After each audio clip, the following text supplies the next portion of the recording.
Hi, my name is Jenny Beltramini. I'm going to give you an overview of the Fractions course and orient you to the Moodle platform where you will complete the course. When you log in to Moodle, you'll be taken to the homepage, which will look like this.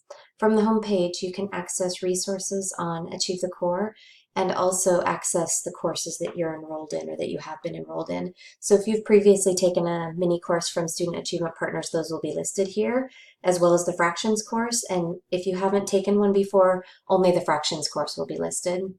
Also important on this first page is this link to an email address. If you have any questions throughout the course or if you're having technical difficulties, you can use this email address and just click from here to email us to ask questions so that we can get back to you.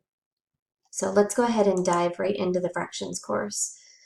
This is the homepage for the Fractions course, and you'll see that these tabs will allow you to work your way through the course. And right now we're on the introduction, but also open to right now to click on and go into our units 1 and 2, and a Let's Chat and a Help tab, which we'll take a look at in just a few minutes. So you'll notice that units 3 and 4 and the course wrap up are gray. That means they're not open to you yet. After the first 2 weeks of the course, we will open units 3 and 4, and that'll be on October 29th. So from the introduction, you're here in the course overview. You can see the course goals. This video that you're watching will be here, and you can feel free to go back to it anytime you need to throughout the course if you have a question about how to navigate the course or work your way through it. Also, course requirements and the course pacing is listed here. So as I mentioned, there's 4 units in this course. You have 6 weeks to complete the course. And it's a self-paced course. Each unit should take you only about 3 hours of your time to complete.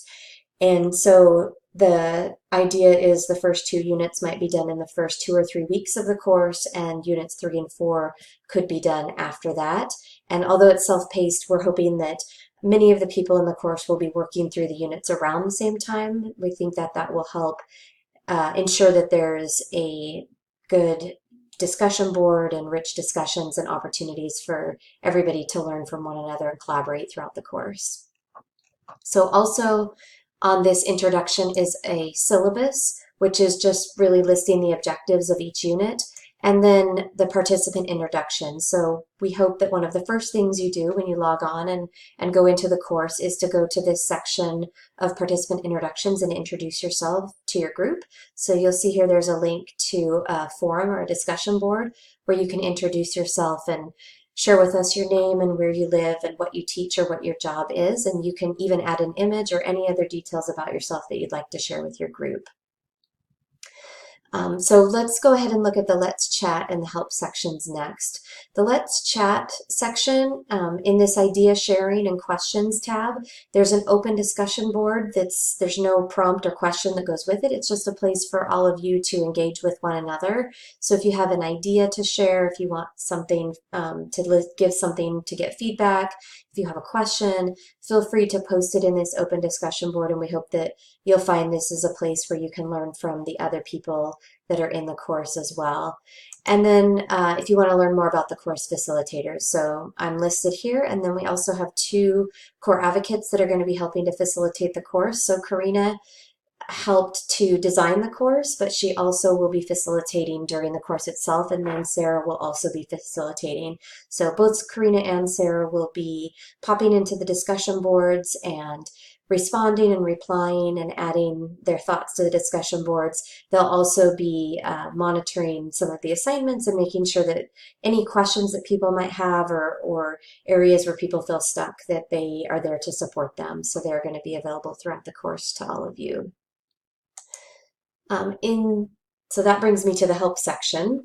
In the help section, this is just another place for you to get questions answered or to seek help. And so again, if you have questions, if you want help with something, you can come to this help section, and the video that you're watching is also here, so that would be a good starting place, especially if you're having troubles navigating the course. But there's also another discussion or forum here where you can list your questions or let us know what you need help with, and Karina and Sarah and I will all be monitoring that and make sure we get back to you to help you out. So let's go ahead and go right into Unit 1, and I'll talk to you about how all of the units are structured. So they're all structured or set up in the same way. Every unit starts with some content learning, some practice, application of knowledge, and then reflection and discussion. Some of the units, not all of them, but some of them also have an optional extension activity that are there for those of you who want to do those.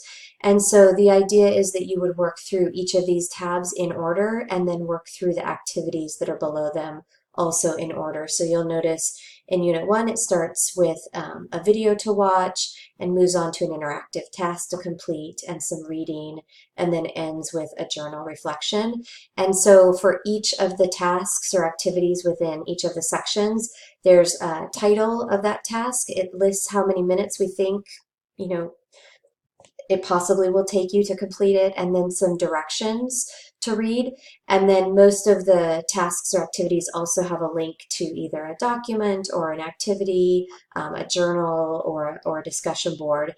And something also that's really important is that when you're doing the activities and tasks, there will be a check mark box off to the side that once it's complete, that will be checked that you've completed it. And so each of these will need to be checked in order for you to complete all of the requirements of the course to get the completion certificate at the end. And most of them will check mark once you've completed the activity. So this journal reflection entry, once I type it up and hit submit, this check mark box will be filled in. The only exception to that is the videos that are in the course. So anytime there's a video, we have a few videos, especially each unit, there's a video introduction. Each time you watch a video, you'll be able to self-check that you've completed that you've watched the video. And so those you'll need to complete to checkbox yourselves. And then something related to that is off to the side, everybody should have a completion progress bar. And so every task and activity that's in each of the units will be listed in one of these little bars. And as you complete them, they will change colors. And so you can see that I've completed 3 right here and 2 over here. Your bar hopefully won't look like this because you will be working through the activities in order. So they'll be completed in order, and you'll be able to see that they fill in as you go. But you can, if you hover over each of these, they will tell you the name of the activity, and you can actually click on it also, and it'll take you straight to the activity or task. So if you're watching your completion progress and you realize that you've skipped something, you can just click on this completion bar and it will take you right back to that activity so that you can complete it. Also in the sidebar is a poll, and we will be doing polls each week. There will be a different poll up each week, and those are optional, but we hope you'll participate. It's a good way for us to get to know one another, learn some things about the people that are in the course, and so we hope you'll be able to complete those. And once you submit your answer, you'll be able to see all of the other responses as well, and so that'll be a good way for us to just sort of get to know each other. So there is one thing that I wanted to share with you or show you about the activities, and that's within the discussion boards or the forums. So I'm going to go ahead and click on this one to go to it. And you'll notice that here's a discussion board, and this is one of the tasks or activities. And you'll notice that I'm listed in group 2. So each participant that's in the course has been assigned a group. We have 4 groups, and you will only be able to post replies and start new threads in your own group. Although we made the other groups visible, so if you're interested in the conversations that the other groups are having around this same discussion board, you can click on them to see them, but you won't be able to post. So in group 2, I can add a new discussion topic to fill in my response to any of the questions that are here. Or once people start replying, you can see, you can reply to them and add on to what other people have said. But if I go into group 1, it'll let me know that adding discussions to this forum is not an option, but I will be, once there's topics listed here and discussions going on within this, I'll be able to see them. So you'll be able to go into any of them if you want to, but you'll mostly be having discussions with the people that are in your group. So I think that is everything that I wanted to show you to orient you to the course. Well, actually, one more thing. anytime you get into a task or an activity and you're not sure how to get back to where you were before, you'll see the path is always here and it's hyperlinked and clickable. And so you can go all the way back to the home page, you can go back to the fractions course or even the section that you were on. So if I just click fractions, I will go back to where I was before in the unit. And so this will always help you navigate the site, is to be able to click on these path links that are here. So that's everything that I wanted to share with you. We're super excited about this course and looking forward to learning together with all of you, and just really looking forward to learning together, but also hearing from you about what worked well for you in the course and what your takeaways were and what parts you found most valuable. And we're really looking forward to getting feedback from you as well. So that's everything. You can now go ahead and dive into Units 1 and 2 and get started.